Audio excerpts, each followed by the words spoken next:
400 years from now, humanity had finally done it. No, not solved world peace. Please, that was barely achieved by 2342 after the Great Global Group Therapy. Not invented eternal youth, although Forever 42 pills did make people look like midlife crisis dads for eternity. No, humans had secured the most unexpected achievement of all, a spot at the Galactic Unity table. And like any overeager youngest sibling in an ancient interstellar family, they had one burning desire: to host.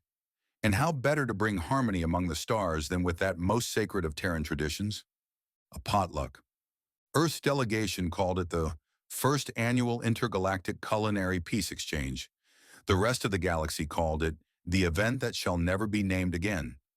Ambassadors from all 12 known species arrived, some oozing, some floating, one literally a sentient gas that RSVP'd yes via scent cloud. They were greeted by cheerful humans in aprons, standing proudly before folding tables, groaning under the weight of humanity's finest offerings. Casseroles, dips, pies, suspiciously jiggly desserts, and approximately 400 varieties of bread. First up was the Chlorvac envoy. Chlorvacs were eight-limbed crustacean philosophers with an ironclad code of honor and absolutely no sense of taste. Literally, their tongues had evolved solely for temperature control. When offered a deviled egg, the Chlorvac ambassador delicately pinched it between two pincers, sniffed, and dropped it whole into his maw.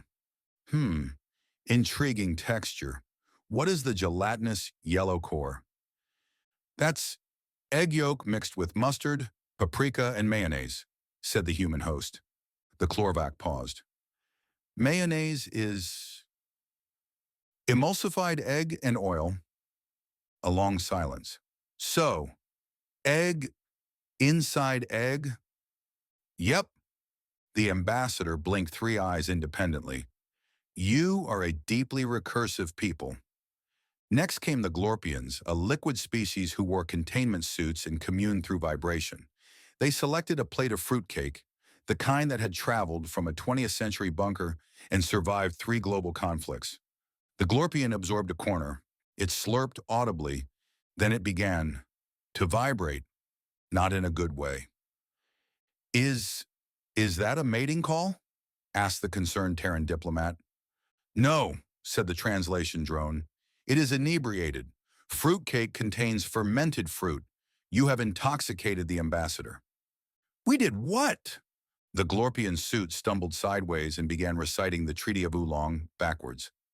Meanwhile, on the far end of the table, a proud human chef was offering sushi to the insectoid Ventari, who required molecular precision in their diet. This green paste, said the Ventari delegate, pointing. That's wasabi, beamed the chef. A little goes a long way. Alas, a little meant nothing to a creature whose tongue was the length of a legal pad. The Ventari scooped a heaping dollop and swallowed. Exactly 0.8 seconds later, it combusted, not metaphorically. Fire in segment beta, shouted the Ventari's entourage. Oh no, is it allergic? Gasped the chef. No, said a paramedic. Just spicy, its internal coolant ignited. Somewhere else, the stone-faced drog, who looked like boulders in tuxedos, were politely chewing. Excuse me, one rumbled. This was difficult to digest. What was it made of? The human host paled. Wait, what dish? The drog ambassador held up an empty Tupperware container, chewed edges and all. That wasn't food, wailed the human. That was the container. Oh, said the drog. You should not make your food so shiny and chewable. The meeting room fell into chaos. The Zalari ambassador attempted to use Jell-O as currency.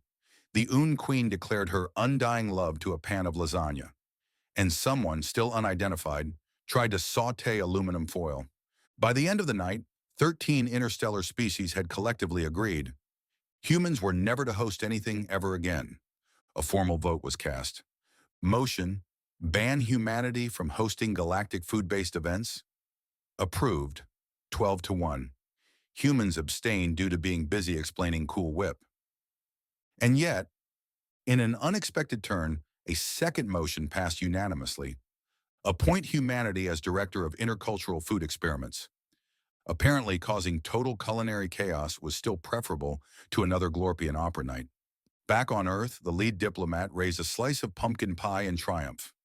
To peace, indigestion, and whatever the heck we're serving next, everyone cheered, except the drog who was still trying to digest the Tupperware. It would take a decade, possibly two,